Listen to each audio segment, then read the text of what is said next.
I would like to answer another question regarding this modern science. Yes, and embroidery. welcome. A woman who's it is always when a woman is carrying a baby in a womb, Islam forbids abortion. But if a woman is facing some kind of a medical problem, if she's anemic, or if she has just delivered a baby recently, in recent months to come, and there's always a threat to her life, non-Muslims doctors say to abort it, and the Muslim doctors say it is haram. And someone who's a little bit modern has said that if the child is for 40 days in the womb, before 40 days you can abort it, after 40 days it is not possible. You cannot do it under Islamic law. Is that right or is that wrong? The brother asked a question that is speaking that today scientifically, the doctors who want to abort, etc. Why does Quran does not give permission to abort if it's danger to the life of the mother?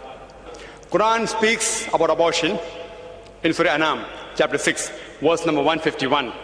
As well as in Surah Isra, chapter 17, verse number 31, it says, "Kill not your children for want of sustenance. For it is Allah that will provide sustenance to you and your children. For killing of infants is a major sin." So abortion is haram under normal circumstances. For example, pork is haram. Alcohol is haram. Having dead meat is haram. But same time the Quran says in 4 different places. In Surah Baqarah chapter 2 verse number 173, in Surah Ma'idah chapter number 5 verse number 3, in Surah Anam chapter 6 verse number 145, and Surah Nahl chapter 16 verse number 115, it says that if unwillingly, if you disobey Allah subhanahu wa ta'ala, Allah is Rahman Rahim. If under compulsion, if you disobey Allah subhanahu wa ta'ala, Allah is Rahman Rahim. If you are dying of hunger, pork is the only dish that you can have. Pork becomes halal for you. It's perfectly halal, but don't have so much and keep on having after you don't require it. If you are in a jungle, if pork is the only thing that you can find to eat, or in a desert, pork becomes allowed for you only for that time.